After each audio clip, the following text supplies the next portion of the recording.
नमस्कार मैडम, बहुत बहुत स्वागत है। चुनाव प्रचार का आज आखिरी दिन था और हम देख पा रहे थे कि जनता का जितना समर्थन आपको मिल रहा है, क्षेत्र में आप घूम रही हैं, क्या कुछ निवेदन करना चाहिएगा और क्या कुछ समस्याएं आपको देखने को मिली है इस दानापुर विधानसभा क्षेत्र में? नमस्कार, मेरा नाम वर्षा है। 186 दानापुर विधानसभा क्षेत्र से मैं विधायक के लिए प्रत्याशी हूँ।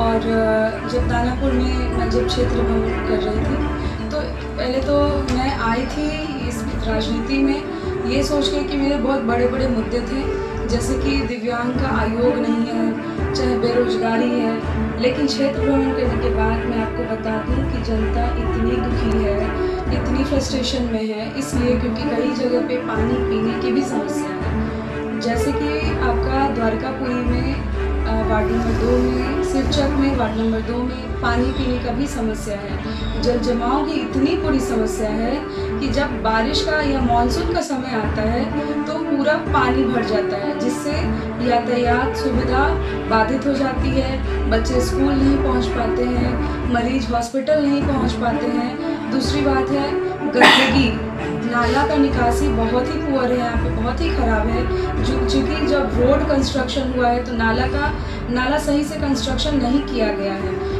तीसरी बात है कि स्वच्छता।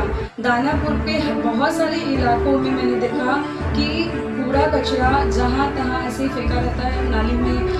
इसी तरीके से क्या होता है कि नाली जम जाता है और फिर जल जमा हो जाता है। दूसरी बात, दियारा की बात करें तो दियारा में कई ऐसे मुद्दे मुझे जनता से सुनने के लिए मिला, जैसे कि 3 पंचायत का प्रशासनिक सेवा सारण जिला में कर दिया गया है।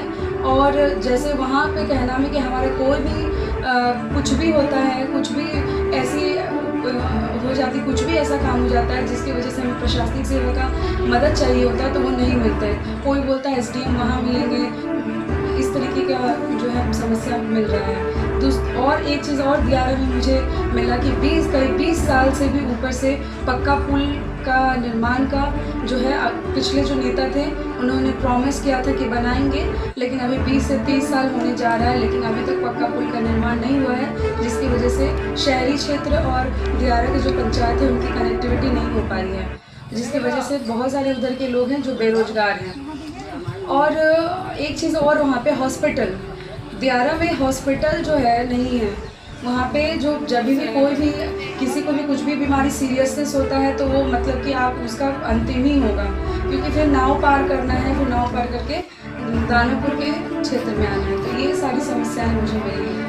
आप अगर चुनाव जीत करके आती हैं तो सर्वप्रथम आपका कौन सा काम रहेगा जो इस दानापुर विधानसभा क्षेत्र में आप करना चाहिएगा? देखिए, सर्वप्रथम मेरा रहेगा जल जमाव की जो स्थिति है दूसरा वेस्ट मैनेजमेंट शुरू से हो रहा है कि हमारा बिहार को साफ सुथरा स्वच्छ होना चाहिए, क्योंकि हम कैसे हम क्या रिप्रेजेंट कर रहे हैं बिहार को ना।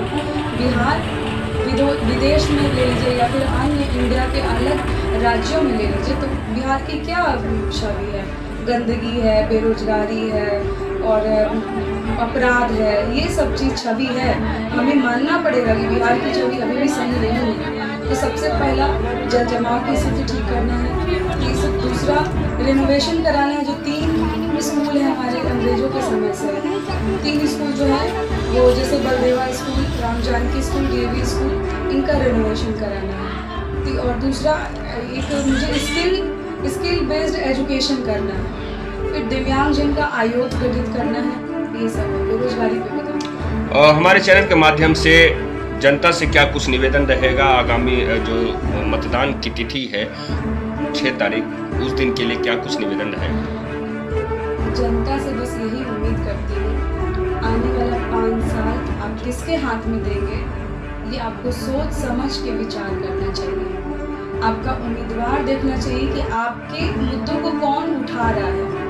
वो जो पार्टी के नेता हैं एक दूसरे की बुराई करते रहते हैं, सिर्फ वो कभी ये नहीं देखते कि जनता की क्या दिक्कतें हैं। बड़ी बड़ी रोड शो करने से, भीड़ इकट्ठा करने से क्या जनता की प्रॉब्लम दूर होगी? नहीं होगी उससे।